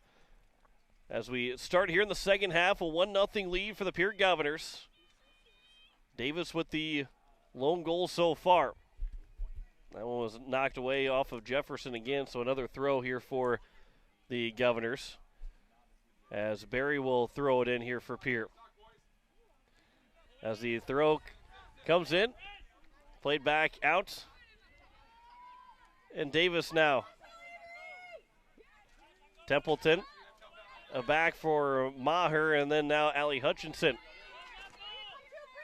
Hutchinson, that one missed. Brianna Sargent stepped over it, and it will roll out, and it'll be a throw now here for Jefferson. And on the quick throw, it'll be Hanson. That goes off of Sargent, and again another throw here for the Cavaliers. Alexis Gross, she'll throw it in. That's knocked down. Davis trying to get over to it. But then it'll be stepped on and then turned over. Hutchinson will take it. Nelson stepped on the ball and then couldn't get her balance back. Richter. That'll be played back here on the near side, as Nelson lost it back. Hutchinson and Sargent trying to play it back towards the edge of the box. Knocked back down. Hanson again. Chloe Hanson for Jefferson. Back across midfield. And Maher will tap it back for Jenna Gehring. And Gehring now back to here the near side. Hutchinson, that's knocked down. Hutchinson still with it. And then it will be out of play. And it'll be a throw now here for the Pierre Governors. Good job by Hutchinson there again. Using her body, shielding the defender. And looked like maybe a foul was actually called. It wasn't a throw here for Pierre. So our first foul of the second half. And the Governors on the far side with Jasmine Yost. And Yost on the far side. She's got a couple of good runs here to open up the second half. Now pass goes back on the far side. And it'll be played across. Maher knocked it down. Got the arm up and knocked down by the shoulder of Maher. Really nice play. And Sargent's pass, maybe looking for a give and go with Maher, but instead it's going to be the Cavaliers that will get it back across midfield. And Jenna Gehring will take a couple steps outside the box to play it back across midfield, moving from left to right. Richter tried to lead one forward. No one there for the Governors. Ellie Hughes racing after it. But it will be Fornwald that will kick it out of play. For now, a throw for the Governors. 1-0 our score here. First part of the second half. Governors are looking for their 8th win of the season. 7-3-1 right now. One more game to play after today, as that'll go into the box and will be played by the goalkeeper. They will host the Huron Tigers on Tuesday. Huron, for the girls' side, has yet to win so far this season. The Governors are looking to finish this one here, but also then finish off the Huron Tigers and have a 9-win season, which would be a good mark for the Pierre Governors, and looking to host a first-round playoff game. Davis at midfield. That will be taken by the Cavaliers. Back to Templeton, and now Yost. Again, we'll take it across midfield. That was a quicker pass from Yost this time, but they've so far, the Cavaliers in the first part of the second half, specifically for Jasmine Yost when she gets the ball, have given her a lot of room to move the ball up the field. Yeah, they have. Letting her have 2 runs, but she just needs to find a player that's dangerous when she gets to the end of that run. She's giving them up, and then when you turn the ball over after making that long run and you're a defender, that's a long ways to get back. That pass now here at midfield will be for Nelson. Going around trying to get to 2 different defenders. Hutchinson will race after it. Nelson, though, will have it again here for Jefferson. That pass for Silvernail. Trying to lead one forward for Bem. And now Hutchinson plays it back here to the near sideline, but it stays inside. Chloe Hansen now a pass back. Nelson gets the return pass from Bem. And now it is Nelson again trying to cross it, but it's cleared out. And it'll be a throw now for the Governors. For the Cavaliers, as it was off of the Governors. Gross will throw it in. Waiting for someone to find to throw it into. And now we'll finally throw it in for Nelson. Back for Gross. Her pass over Silvernail. Lost it. Kuipers takes over. Her pass for Hughes. Up on the far side. And now Hughes looking to take it across, looking to get around the defender. Hughes still with it. Knocked away by the defender. Came back to Hughes, who passed it over, using the head to Barry. But it was knocked away by the Cavaliers.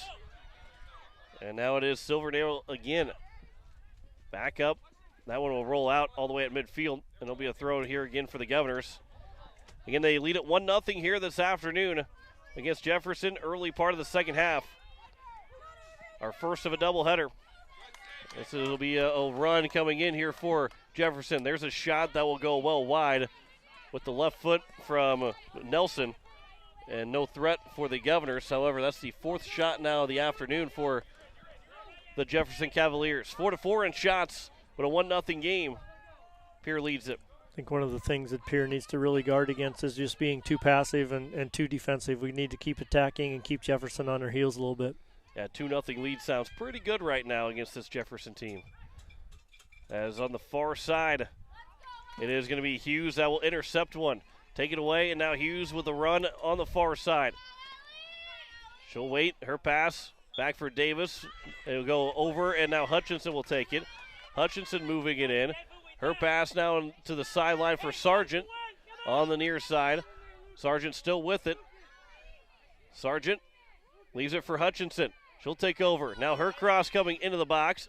It is cleared away, and it should be, no, it was off of Pierre. I thought maybe it was going to go off of Jefferson, but it will be a goal kick here for the Cavaliers. Good effort there by Grace Richter to get a foot on it. It just wasn't quite strong enough cross to get in front of the box, but Richter fighting hard for position and getting a body part on it. That's what you want. We have a sub coming in for Jefferson. But again, as we play here in the second half, the Governors lead at 1-0. Well, 8 minutes have gone by, 31:50 to go here in the second half. Here's another throw. This one be for the Governors. Sargent will take it. I wouldn't say that the Governors don't need to be too urgent. However, as Mendel said, you don't want to be too passive with this either. You don't want to get too defensive, as you said. Don't want to get too defensive. You want to try and keep things moving, try and get that offense continue moving, especially because you want to create some good habits towards the end of the season. You would like to score as many goals as you possibly can in the last 2 games to put yourself in a good spot going in the playoffs. Yeah, sure, and just continue to play well, and I'm sure there's some hesitancy back there with the players that are out and things like that. So just need to stay positive and stay offensive. On the far side, here are the Governors again. Hughes back for Yost. Now back to Hughes again on the far side, trying to get a pass for Richter. Knocked down. Yost over for Barry. Barry a pass. Sargent. Here's still on the near side. Sargent maybe looking for a cross. Instead it'll be Kuipers. Nope, it's going to be the Cavaliers. Now we'll get it back out towards midfield. Maher will track it down. And now her pass for Hutchinson. Davis. Her pass up. Misses everybody. Rolls in the box and be grabbed here by Bem. So it is going to be a kick here for Bem. Back towards midfield. And it will be Cavaliers looking to get some kind of offense moving. Jasmine Yost, though, will take it away. And now here is Yost on the far side. A long run for Yost. That'll be out of play, off of the Cavaliers. So now Yost will get a chance to throw it in. As the Governors lead it to 1-0 here over the Cavaliers. Barry, that one will go out of play off of the Cavaliers again. Another throw here for Ryan Barry. Barry on the throw to the box. Richter, that cross, that will be offline and goes out of play. So a goal kick now here again for. No, they're going to say it's a corner. Okay. Looked like maybe it was going to go, it was off of Pierre, but it is going to be called a corner. Natalie Flottmeyer will check in. Yeah, and you're seeing here in the last 3-4 minutes where Pierre seems like they've kind of gathered themselves and got their legs under them a little bit and starting to possess the ball in the offensive end like they intend to. So on the far side, Barry will take the corner. Davis checks out for Flottmeyer. That comes in. Didn't get the height on it, I don't think Barry wanted, but she'll get another chance here as that goes right back out of play off of the Cavaliers. So now it'll be the fifth corner upcoming here for the Pierre Governors and Ryan Barry. We will take all five, her fifth corner as well. All five of the corners have come from Barry. From the far side, Governors looking for that 2-0 lead. That comes all the way in, and it's going to be knocked down, and it's going to be grabbed by Bem. I don't know who it went off of, but the Governors nearly got that second of the game. Yeah, that was a really dangerous play, and unfortunately for Pierre, it bounced right to the keeper. And even then, Pierre had the body right there and almost got it shouldered in. So the Cavaliers back across midfield. That's their best look for the Governors here in the second half. Was their first shot, and the second save for Bem. That'll be out of play. It'll be a throw here and now for the Cavaliers again. That pass knocked down by Maher. And May Maher back across. Here is the Cavaliers. Gross. Hansen knocked down by Hutchinson. Richter had it. Over for Natalie Flottmeyer.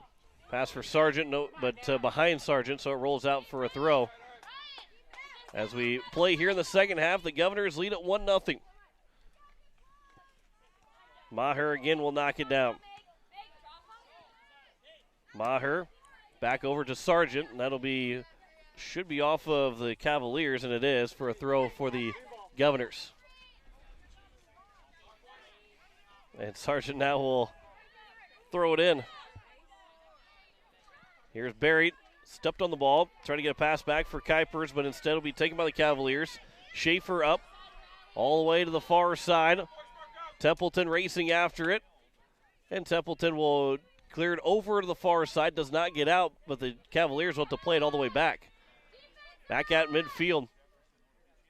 Here's now a pass. Stepping up was Yost. Rolled off the foot. And now Yost will steal off the defender on the far side. And Yost will get it for Flottmeyer. He'll get it across midfield, but it's knocked back down by the Cavaliers. Advantage given to the Cavaliers, and now offside will be called. And so it will be a free kick here for the Governors. So the second time that offside has been given on the Cavaliers. Yeah, good play there by the defensive line, holding and communicating and creating that offside. 26. So 26 left to go here in the second half. The Governors, they lead 1-0. Templeton on the free kick. A pass in midfield for Barry, rolled off the foot and taken back by the Cavaliers. And now Templeton back again. Here it'll be for Kuipers. And there's now the Cavaliers up for Nelson. And Nelson, Natalie Flottmeyer stepped in front of her, takes the ball away. Flottmeyer still with it here on the near side. Goes off of the Cavaliers, it'll roll out, and it'll be a throw here for the Governors at midfield. And the throw will, instead, before Richter can take the throw, the referee telling her to move back towards midfield. And now we'll take the throw in. Grace Richter will look. And their pass off the head of Larson. And now it is Flottmeyer. But it will be taken by the Cavaliers. Back up towards midfield. Hutchinson right there for the Governors. Her pass for Sargent. Trying to lead it for Richter, just a little bit too far, trying to cross it in, and it'll go out for a throw. It'll be another throw for the Governors, and we'll have subs all coming in for both teams. Avery Davis is back in. And Ava Silvernail and Emerson Townsend will be in for the Cavaliers. Kuipers will take a breather. So still 1-0 game here for the Governors. They lead it. Scoring on 23 minutes to play in the first half by Avery Davis. And our only goal so far. That pass, that will be played here from Templeton. Back at midfield. Over for Yost. Trying to keep on the sideline, but it's intercepted by the Cavaliers. And now pass back at midfield. Knocked down by Templeton. Barry will try and touch it along for Templeton. And then moved it up, but just a little bit too far for Hughes. And then Yost will step in front of a pass attempt, and it's actually going to go out. Oh, it's going to be a throw, yeah, for Pierre. The referee had signaled on the flag to throw for Jefferson, but it is a Pierre throw-in. Reagan Ray is set to check in, but the referee did not turn around to see her. And now he'll turn around as the next throw-in will be for the Governors, and Reagan Ray will now check in. And Chloe Hansen will be back in for the Cavaliers. So Ray in for Sargent. A little bit of a break for Brianna Sargent. On the edge of the attacking third on the far side, Barry will throw it in. A long throw from Barry, but it's knocked down by the Cavaliers. And then cleared back towards midfield, where Maher is standing right there. Gets a foot to it. Played it back into the attacking third, but right back out by Jefferson. Hutchinson, a pass over for Ray. And now Ray's starting to move in. Knocked down Davis, back for Hutchinson. Here is Maher. And Maher across to the far side for Yost. She'll tap, trying to race after it. And then it'll be on the far side, on the sideline, still in play. And it will be back for the Cavaliers, looking to get it back towards midfield. And they'll send it out towards midfield, where it'll be knocked down. Templeton shielding off the defender. Pass to Barry. And now Barry over for Yost.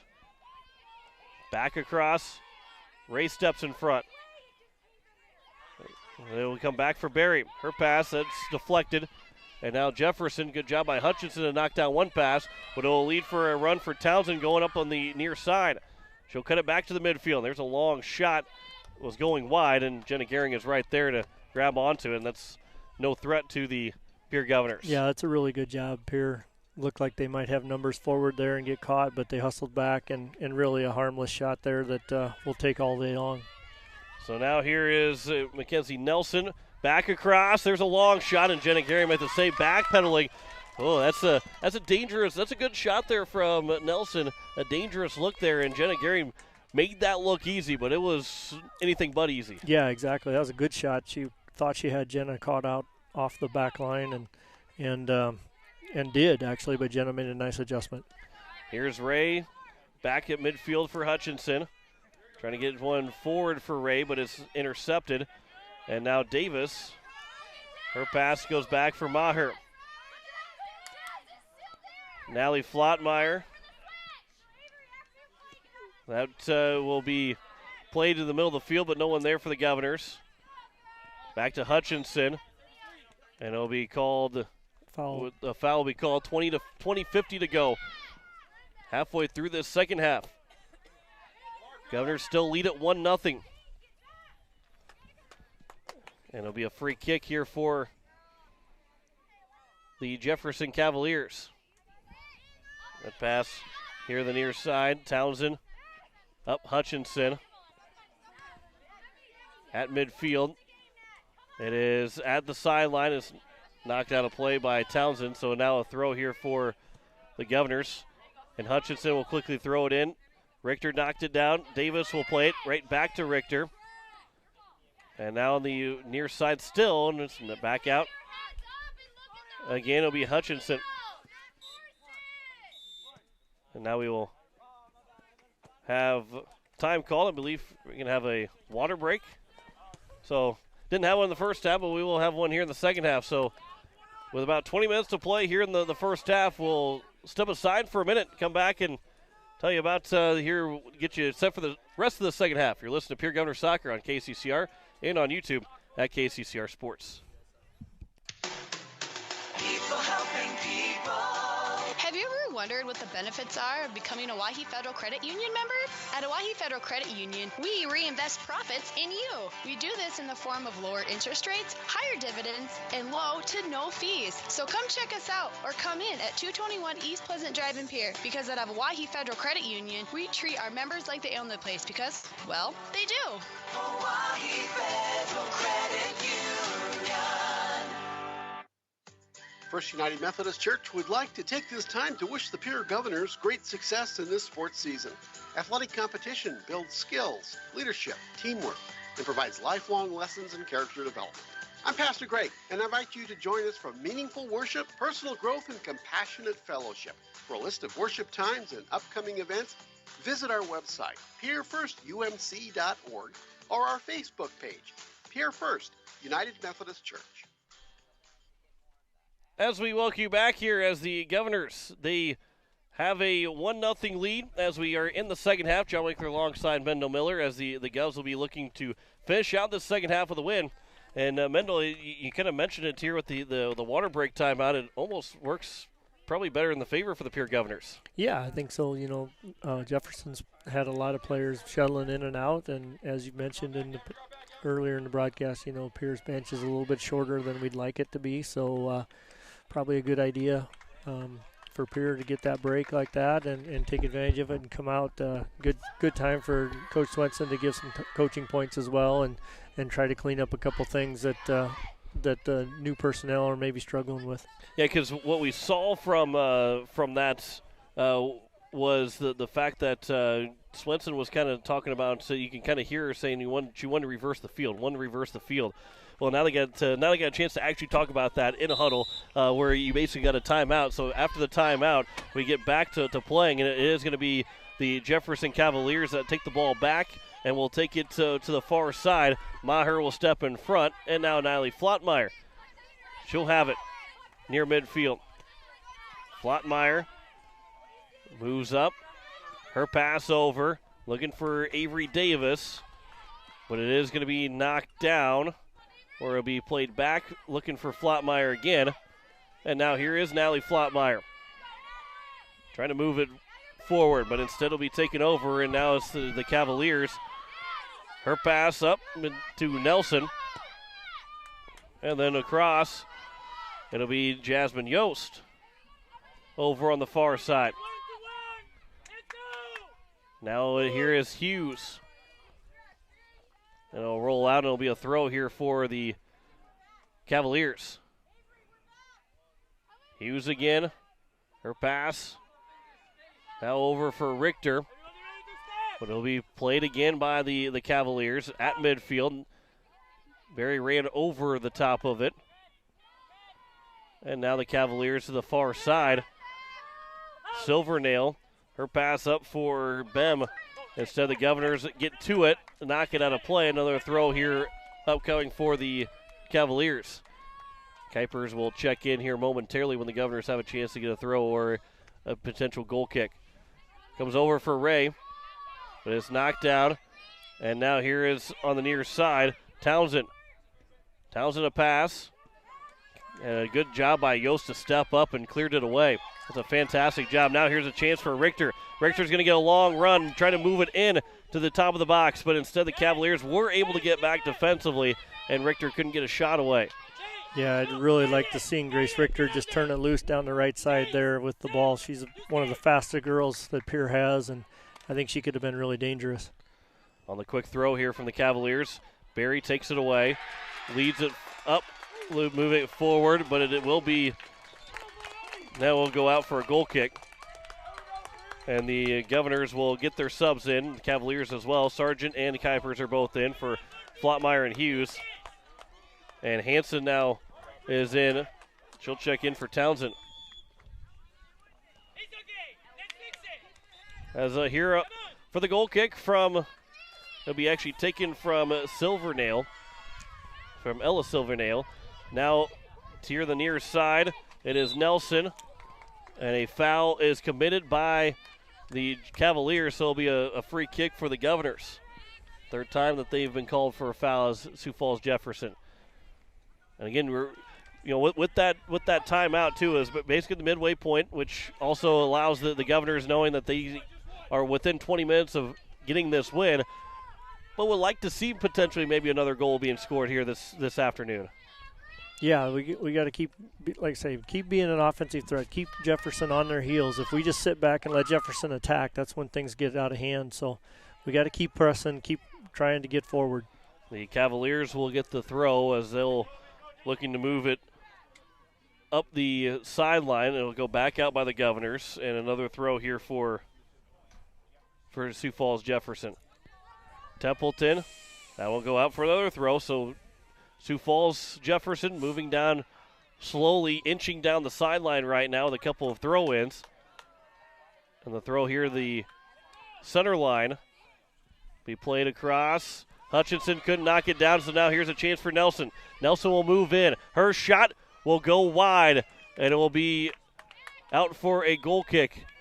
And that's a huge break for the Pierre Governors. And a missed chance for Sioux Falls Jefferson. Yeah, good hustle by Meg Maher there, getting back and giving the shooter something to think about and getting on her hip. And, all those stresses come in then, and you can't make a good shot. There's another long shot, and Jenna Carey will make the save.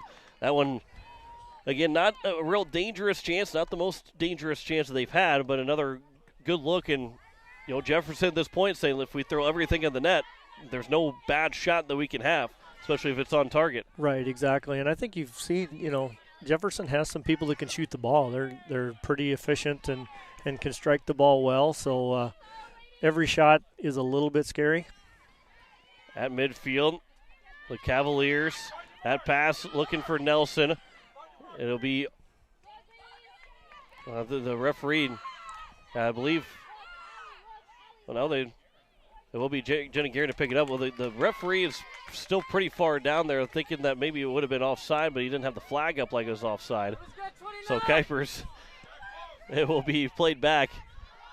And it is an onside play this time. Jasmine Yost racing after it. She gets shouldered down, and it will be a foul committed by Emma Bem with 14:35 to play here in the second half. The Governors are looking to hold on here. They're leading 1-0 right now here with about 14 minutes to play in the second half. Avery Davis got the lone goal. It was a great cross from Grace Richter. And at midfield, there's a Jefferson player that got knocked to the ground. Play on is being told, but now they will stop play for the injured Jefferson player. Although there was not any motion to stop the clock. So now that again helps the Pierre Governors because we'll just get a ball to drop here. And it will be Jefferson that will get possession. But Pierre leading 1-0 as we restart play. A pass here to the near side. Hanson. Her pass goes back for Gross at the sideline and couldn't run it down. It goes out for a throw, and Pierre will take a couple of subs as it will be Ava Flottmeyer and Ellie Hughes to check in. Ray and Barry will come take a seat. Still 1-0 game here for the Pierre Governors over the Jefferson Cavaliers. Kuipers off the throw from Hutchinson. Here is Sioux Falls Jefferson across midfield. Knocked away by Maher, but then played back again by Hansen. Here is Davis. Her pass for Kuipers. And now Kuipers, Flottmeyer, but it will be played here for Yost. And Jasmine Yost on the far side. Another long run here for Yost. Her pass for Sargent on the sideline. Stays in play. Sargent goes between the legs of the defender. Now her pass just missing, and it ends up being intercepted, looking for Ava Flottmeyer. Knocked down by Templeton. Another intercepted pass by Pierre. Long pass down. Rolls to the goal line, and it will roll just out. Can't see for exactly for sure, but it looked like maybe that's out just out by a foot, if that. Yeah, definitely just barely out. But there again, Pierre needs to settle down, get their legs under him, possess the ball instead of just hammering it down the field looking for the home run. We need to possess the ball, be offensive, but be offensive in a smart way. So it will be a goal kick here for the Jefferson Cavaliers. But again, they're not using the goalkeeper as they're want to get things restarted. Out for Yost. Here is a chance for the Governors. A pass for Davis. And now Davis here to the near side. A long stretch here for Hutchinson. She'll race it down. Pass up for Hughes. Good touch there from Hutchinson to Hughes. Comes back to Hutchinson. Now to Hughes again. Hughes on the near side. That's knocked out. And it's going to be a throw here for the Governors. There again, that's the possession we're looking for. One thing Jefferson's done better in the second half is they haven't allowed those long runs into the corner and set up those crosses like when Pierce scored. Up the side here to the midfield for Gade, but intercepted, taken away by Maher. Her pass for Kuipers. It'll be here for Nelson. Nelson a pass. It'll be played back across, and it is going to be for Hutchinson. Hughes knocks it down, controls it. Now Davis. And Avery Davis up for Kuipers. And Kuipers a pass for Yost. Jasmine Yost on the down the far side. It will roll all the way to the corner. Corner. Yeah, and it will be a corner. So the Governors will get another opportunity. This is their third of the half, sixth of the game. It'll be the first time someone other than Ryan Berry will take a corner, and that's because she's out for the game right now. And Kuipers, I shouldn't say out for the game, out of the game with 11 minutes to play. And Kuipers from the far side will take the corner. And coming in, and it will be played back out. And Davis looking to race after it. She'll pass it back up to Templeton. And here is now an opportunity for the Cavaliers. But Maher is right there defensively. Takes it away for the Governors. And it'll roll all the way down the sideline. It'll roll out, and Jefferson will get the throw. As it'll be Townsend to check in for the Cavaliers and Sargent to check in for the Governors. 10-10 to go here in the second half. The Governors lead at 1-0. Avery Davis with the lone goal of the game so far. Came back with 23 minutes to go in the first half is when she got that goal to give the Governors a 1-0 lead. Rinksmeyer will come out and take a breather. And for the Governors, it's a crucial 10 minutes of this second half. Able to find a way to get a win. I mean, it's a big win, but also you're going to have to stop a big, huge push from the Cavaliers, who will be getting everything towards the goal right now. That'll be passed out of play, so a throw upcoming here. It'll be for Hutchinson to take. Here right in front of us on the near side. Hutchinson the throw for Davis. Now Davis. Pass goes back. And now Flottmeyer underneath her foot. It'll be Nelson. Intercepted, taken away by Hutchinson. Davis. And now Davis will get a run moving forward. Davis still with it. Her long pass for Hughes on the sideline. Trying to win the race over to it, but the Cavaliers got to it first on the sideline. And it goes out, and it'll be a throw here for the Cavaliers, who had looking to get some subs in the game, but it's now Hutchinson back for Flottmeyer. Ava Flottmeyer a pass. It is Yost. Far side, Sargent racing after it. Still in play on that near the sideline. But it is the Cavaliers that will get to it. And we'll play it back out of the Governor's attacking third. Good play. Yeah, Ava Flottmeyer steps right in front, takes the ball away. Now puts one towards the goal, and a save is made by Bem. Good look there from Ava Flottmeyer. That's a really good play from Flottmeyer. Yeah, exactly. I think she's played really well today. Meg Maher's played really well today. And Maher will clear it right back down across. It takes a hop over. Now Richter trying to race after it.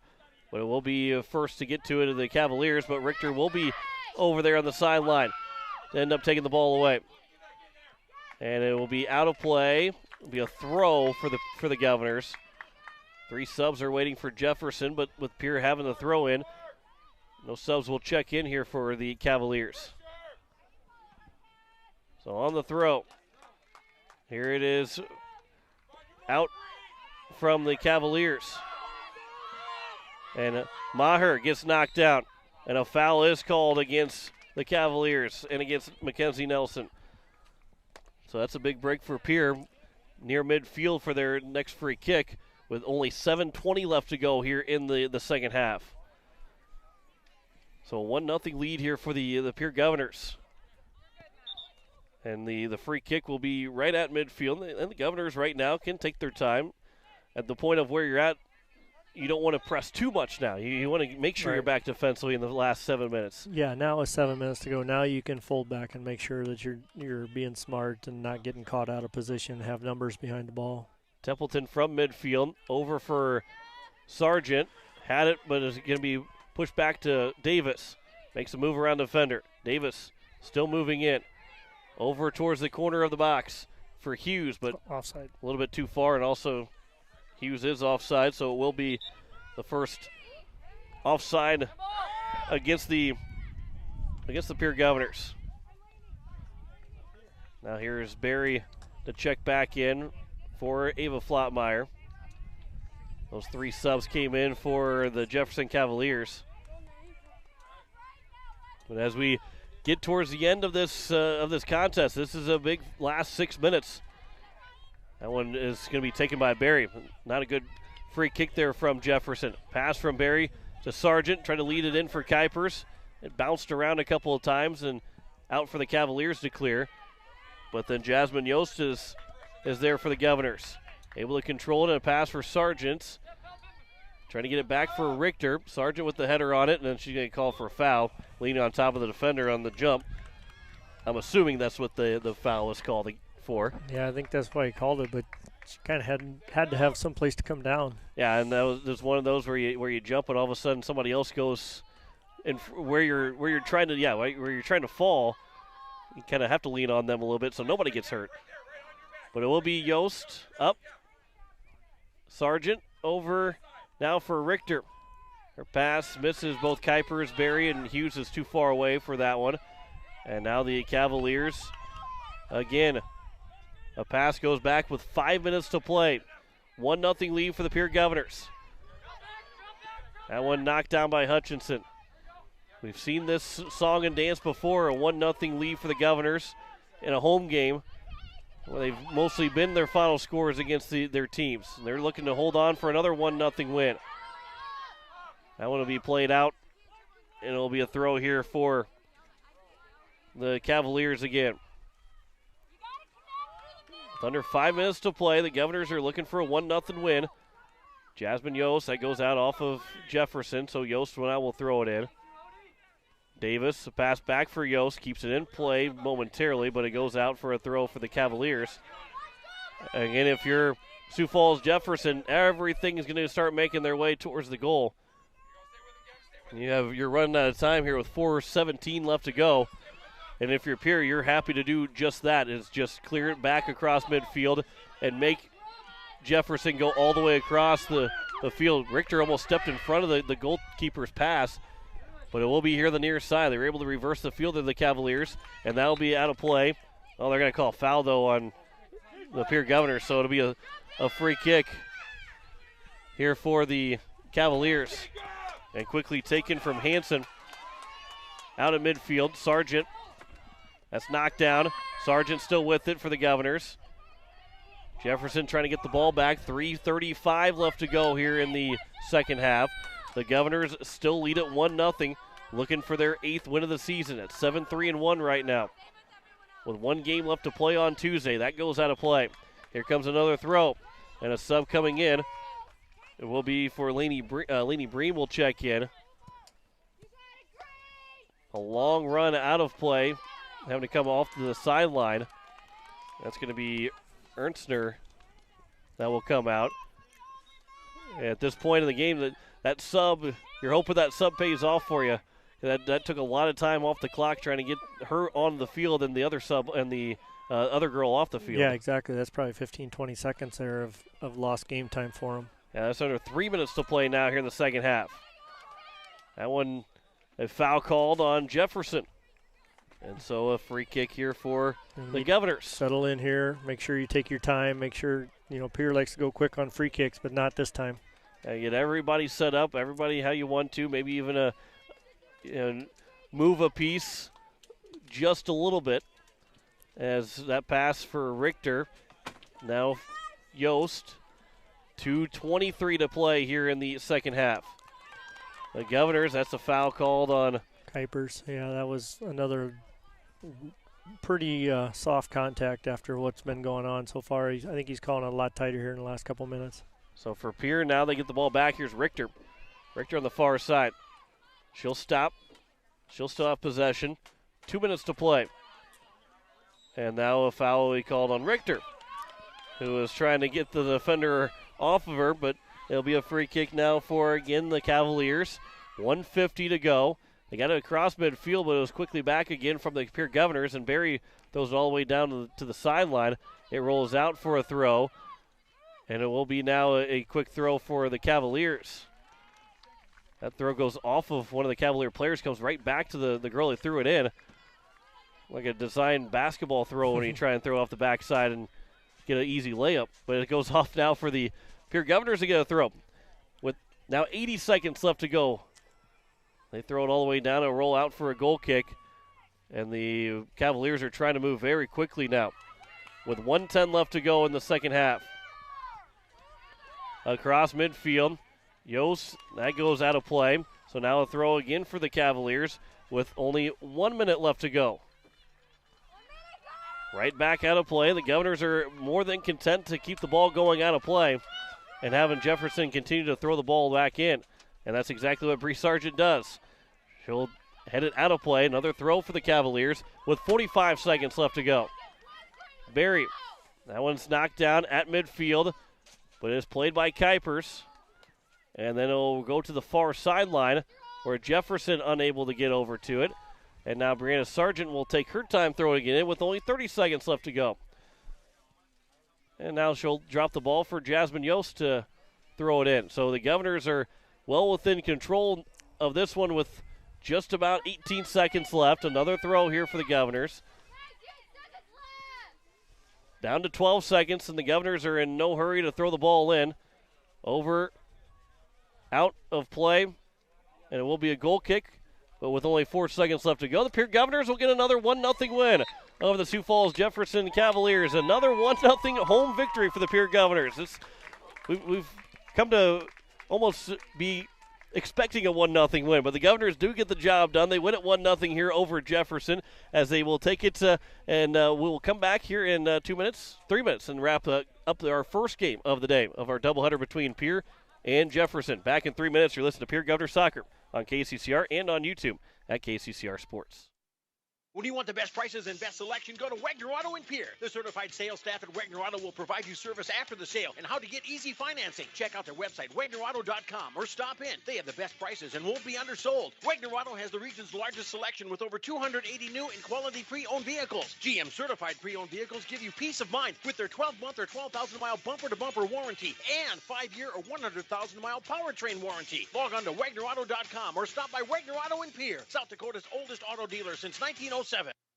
Are you building a new home or remodeling the old? Adding a fireplace can make a house a home. Olson Plumbing in Pierre carries a full line of Heat-A-Later fireplaces. Whether your taste is traditional or contemporary, Olson Plumbing has a great selection of Heat-A-Later fireplaces that will fit any style. Whether you're building new or updating, call Olson Plumbing. Heat-A-Later Fireplaces, the first name in fireplaces. Olson Plumbing in Pierre is your source for the industry's largest selection of indoor-outdoor fireplaces, either gas or wood, and outdoor fire pits. Stop by their showroom at 2803 East Wells or give them a call, 224-6436. When you're in the need for high-quality replacement auto parts, look no further than Zander Auto Parts and Machine Shop in Pierre. Zander's has been servicing the Pierre area for over 40 years. Their professional parts techs can get you the part you need and get you back on the road. Stop by Zander Auto Parts and Machine Shop at 500 West Sioux in Pierre or call 224-9221. Zander's, your source for domestic and foreign auto parts and accessories. Go Govs! This is Art from East Pierre Landscape and Garden Center. Did you know we are open 7 days a week? We're your shopping destination rather than simply a producer of nursery plants. We know what plants work in the area and offer high-quality landscape design services, plant materials, handmade outdoor crafts, and high-quality garden art. Let us make your yard and garden one to remember.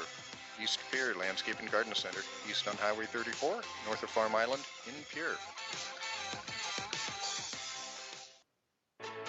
Dakota Sprinkler and Landscaping is who you should call as we enter the fall season. They can make sure your lawn makes it through the tough South Dakota winters. They can help with the fall cleanup, winterize that sprinkler system so that it can be ready to go in the spring. And once the snow starts to fly, they can help with that too. Dakota Sprinkler and Landscaping, helping customers year-round. Call Dakota Sprinkler and Landscaping, 280-4440. Insurance.